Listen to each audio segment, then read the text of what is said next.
അപ്പോൾ അഫ്സൽ വരുന്നുണ്ട്. നമ്മളിന്ന് മൈസൂരിലുള്ള ബാരാചുക്കി എന്ന് പറഞ്ഞ വാട്ടർഫാളിലേക്കാണ് യാത്ര പോകുന്നത്. ഇതെന്താ കവറില്? ചായ. ചായ എന്തിനാ കൊണ്ടിരുന്നത്?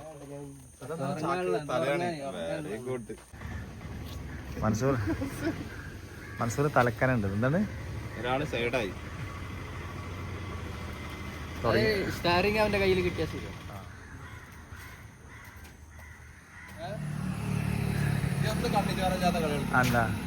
മൻസൂർ വയ്യാടുക്കുമ്പോഴേ പൈസ ചോദിക്കണത്. പൈസ തരാതെ അവന് ഇത്ര ചെറുപ്പം മുതലേ നമ്മളെ കൂടെ പൈസ ഇല്ലാത്ത ട്രിപ്പില്ലല്ലോ അളിയാ. ഇതിപ്പോ നിങ്ങളിന്റെ അമ്മായിന്റെ എടുക്കുമ്പോഴല്ലോ ചോദിക്കുന്നത്. മനസ്സിലാക്കാൻ എന്താ സുഖം? അങ്ങനെയാണെന്നുണ്ടെങ്കിൽ അവന്റെ ടൂർ അയ്യോളം വയ്യായി എന്നാ പോയി.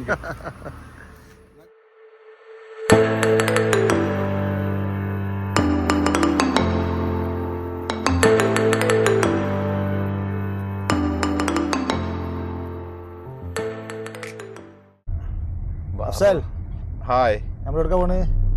നമ്മള് ശിവമുദ്ര. ശിവമുദ്ര അല്ലടാ, ശിവാന എന്ത് ചുക്കിയാണ്? ബാരാചുക്കി.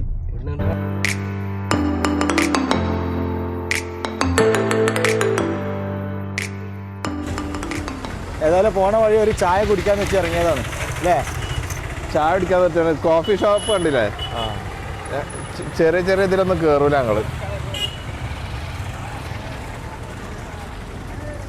റിയാസ ചായ എങ്ങനെയുണ്ട്? കർണാടക ചായ.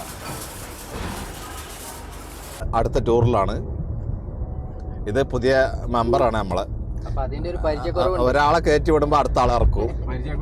എപ്പോഴും ഒരാള് നാട്ടിൽ വേണമെന്ന് ഞങ്ങൾ പറഞ്ഞിരിക്കണം.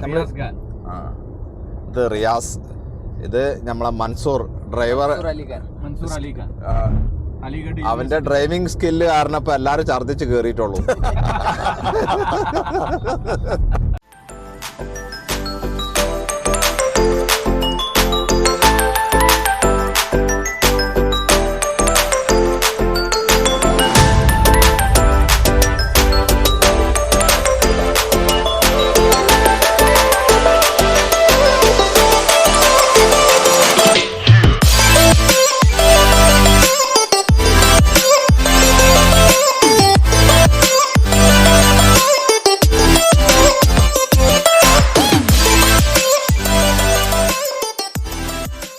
അപ്പോൾ നമ്മളിന്ന് വന്നിട്ടുള്ളത് ബാരാചുക്കി വാട്ടർഫാൾ, കർണാടകയിലുള്ള ബാരാചുക്കി വാട്ടർഫാളാണ്. ഏകദേശം മൈസൂരിൽ നിന്ന് ഒരു 70 കിലോമീറ്റർ ഇപ്പുറത്തായിട്ടാണ് ഇതുള്ളത്. പക്ഷെ നമ്മൾ നാട്ടിൽ നിന്ന് വരുന്ന സമയത്ത് മൈസൂരൊന്നും ടച്ച് ചെയ്യേണ്ട. 280 കിലോമീറ്റർ. അത് നമ്മളവിടെ നിന്ന് തിരൂരിൽ നിന്ന് വരുമ്പോൾ 280 കിലോമീറ്റർ അല്ലേ? ഓക്കെ, നല്ല അടിപൊളി സ്ഥലം. കാണിച്ചു തരാം. സൂപ്പർ, നല്ല വൈബ്.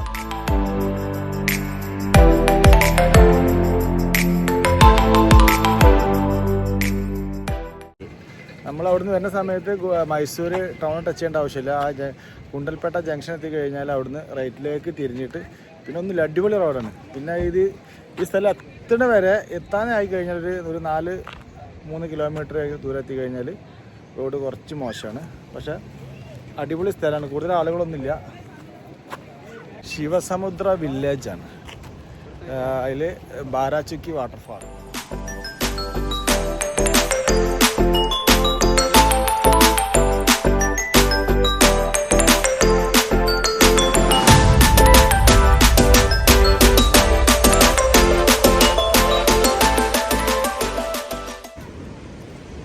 ഇന്ന് ബുധനാഴ്ച ആയതുകൊണ്ടാണെന്ന് അറിയില്ല, ആളുകളൊന്നും ഇല്ല എന്ന് തന്നെ പറയാം.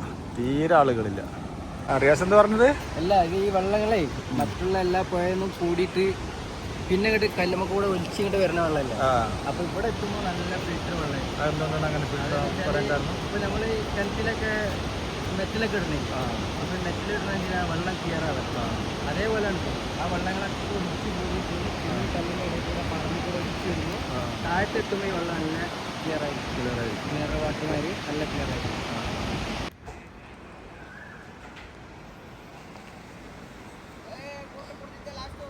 ഈ കാണുന്ന സ്റ്റെപ്പ് വഴി താഴേക്ക് ഇറങ്ങിക്കഴിഞ്ഞാൽ, ഏകദേശം താഴെത്തിക്കഴിഞ്ഞാൽ എല്ലാ ഭാഗത്തുള്ള വെള്ളച്ചാട്ടം നമുക്ക് ഒരേ സമയം കാണാൻ കഴിയും.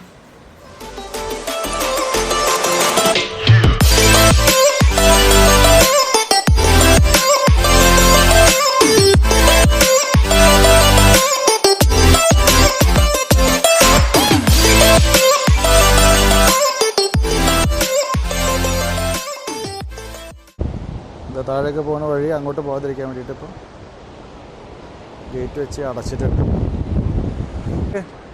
സംഭവം പൊളിയാട്ടോ. നമ്മൾ അവിടുത്തെ മേലെ കണ്ടപ്പോൾ വലിയ ഇത് തോന്നില്ല, പക്ഷെ അടുത്ത് എത്തിയപ്പോൾ അതിൻ്റെ ശരിക്ക് വെള്ളം കറക്റ്റ്.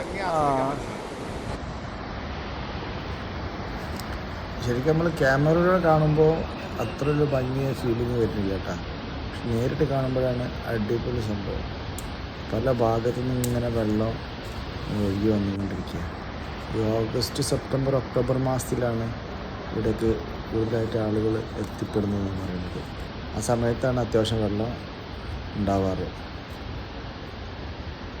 ഈ കാണുന്ന ഈ താഴ്ഭാഗത്ത് പോയി കഴിഞ്ഞാൽ നമുക്ക് ഏകദേശം എല്ലാ ഭാഗത്തു കൂടിയുള്ള വെള്ളച്ചാട്ടം നമുക്ക് കാണാൻ കഴിയും.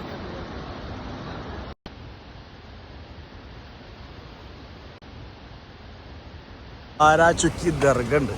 ഇതൊരു ദർഗയാണ്, ബാരാചുക്കി ദർഗ. ഇതിൻ്റെ തൊട്ട് ബാക്ക് സൈഡിലാണ് ഈ വെള്ളച്ചാട്ടം വരുന്നത്. ദർഗൻ്റെ മുമ്പിൽ ഒരുപാട് കച്ചവട സ്ഥാപനങ്ങളുണ്ട്. അപ്പോൾ തന്നെ നമുക്കറിയാം ഒരുപാട് ആളുകൾ വരുന്ന സ്ഥലമാണിത്. ഹസ്രത്ത് സെയ്ദിന ബിബി ഫാത്തിമ എന്നവരുടെ ദർഗയാണ് ഇതിൻ്റെ പേര് വരുന്നത് കേട്ടോ. ദർഗൻ്റെ അടുത്ത് കണ്ട ഒരു കൊടിമരാട്ടത്. അപ്പോൾ ഇതിൻ്റെ ചരിത്രം എന്താണെന്നറിയില്ല, പക്ഷേ നിറയെ പൂട്ടുകളുണ്ട്, പൂട്ടി വെച്ചിട്ടുണ്ട്.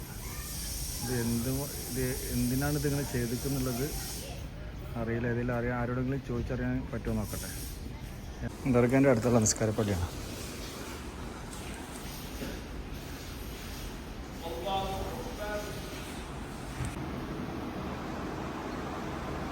എല്ലാ സ്ഥലത്തുണ്ട് ഈ പുഴമീൻ.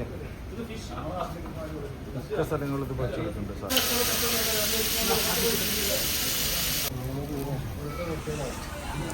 വൈറ്റ് റൈസും ദാൽ കറി. ദാലിൽ റിയാസിന്റെ ഫേവറേറ്റ് എന്ന് പറയുന്നത്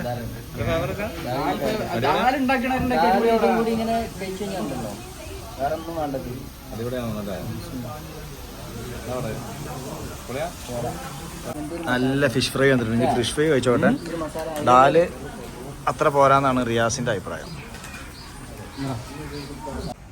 അപ്പം നേരത്തെ കാണിച്ച ഈ ലോക്കൊക്കെ എന്താ ചെയ്യുന്ന പറഞ്ഞു കഴിഞ്ഞാൽ വീടുകളിലുള്ള ഓരോ പ്രശ്നങ്ങൾ, അതുപോലെ തന്നെ മാനസികമായിട്ടുള്ള പ്രശ്നങ്ങളൊക്കെ ഉള്ള ആളുകൾ അവരെ അസുഖങ്ങളും മറ്റും മാറാൻ വേണ്ടിയിട്ട് ഈ ദർഗയിലേക്ക് നെയ്യത്ത് ചെയ്തിട്ട് ഇവിടെ വന്നിട്ട് ഇതുപോലെ ലോക്ക് ചെയ്യും. ഈ കൊടിമരത്തിന് ലോക്ക് ചെയ്തതിന് ശേഷം ഈ ദർഗൻ്റെ മുകളിലേക്ക് ആ ചാവി വലിച്ചെറിയുന്നതാണ് ഇവർ പറഞ്ഞത്. അപ്പോൾ അങ്ങനെ ചെയ്ത് കഴിഞ്ഞാൽ അവരുടെ എല്ലാ പ്രയാസങ്ങളും മാറുന്നതാണ് ഇവരെ വിശ്വാസം.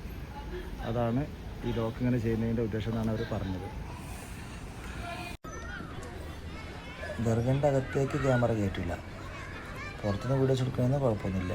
ദർഗൻ്റെ ഇതിനകത്തുള്ള കബറ് എന്ന് പറഞ്ഞു കഴിഞ്ഞാൽ ഭയങ്കര നീളട്ടാ. ഒരു മനുഷ്യൻ്റെ വലിപ്പമൊന്നുമല്ലോ, ഭയങ്കര നീളമുള്ള കബറാണ്. ഇവിടെ സുബൈക്ക് ശേഷവും അതുപോലെ തന്നെ ഇഷാന് ശേഷമാണ് ഇവിടെ പ്രോഗ്രാം ഉണ്ടാകുമെന്ന് പറയുന്നത്. ഇത് കടകളും മറ്റും കണ്ടെങ്കിൽ തന്നെ അറിയാം ഇവിടെ നല്ല ആളുകൾ വരുന്ന ഒരു സ്ഥലം തന്നെയാണിത്. അതുമാത്രമല്ല ഇവിടെ എല്ലാ റമദാനിലാണ് ഇവിടുത്തെ ഉറൂസ് നടത്തപ്പെടുന്നത്. ബാരാചുക്കിയിലേക്ക് പോകുന്ന വഴിയിലുള്ള ഒരു കൊട്ടത്തോണി അങ്ങനത്തെ സംഭവങ്ങളൊക്കെ ഉണ്ട് തോന്നുന്നുണ്ട് ഇവിടെ. അപ്പോൾ അവിടെ ജസ്റ്റ് പോയി നോക്കട്ടെ എന്തൊക്കെയാണ് അവിടെ, എങ്ങനെയൊക്കെയാണുള്ളത്. നല്ലൊരു അടിപൊളി പുഴയാണ് കാണുന്നത്.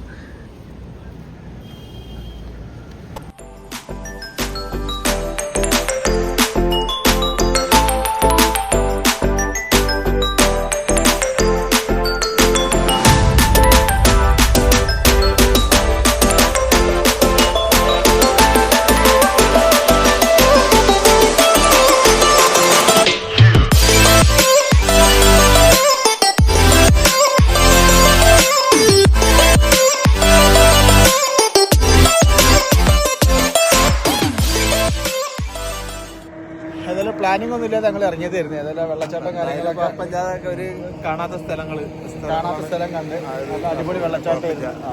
സംഭവം ഉഷാറായി. എല്ലാം കണ്ടു കഴിഞ്ഞിട്ടുണ്ട്. തിരിയാനുള്ള സമയമില്ല. അപ്പോൾ അതുകൊണ്ട് ഇങ്ങനെ വെള്ളം ഇങ്ങനെ വിട്ടിട്ട് നാളെ വീട്ടിലെത്തുന്ന രീതിക്ക് ഇങ്ങനെ പോകും. നാളെ രാത്രി എത്തുന്നപ്പോൾ സത്യമംഗലം കാട് വഴി ഇങ്ങനെ കോയമ്പത്തൂർ പാലക്കാട് വഴി അങ്ങനെ അങ്ങോട്ട് ഇറങ്ങാനുള്ള പരിപാടിയിലാണ്. ഫോണിൽ ചാർജ് കുറവാണ്. Okay, thank you. അടുത്ത വീഡിയോയിൽ കാണാം. എത്രമാത്രം കരിമ്പ് കർണാടകയിൽ നിന്ന് കയറി പോകേണ്ടതെന്നുള്ളത് മനസ്സിലാക്കണമെങ്കിൽ ഇങ്ങനത്തെ സ്ഥലങ്ങളിലൊക്കെ വന്നു കഴിഞ്ഞാൽ മനസ്സിലാവും. ഈ നിൽക്കുന്ന ലോറികളിൽ മൊത്തമായിട്ടും കരിമ്പാണ്, അത്രയും കരിമ്പാണ് ലോഡ് ചെയ്ത് പോകുന്നത്. ഒരുപാട് ലോറികളുണ്ടായിരുന്നു അതുപോലെ.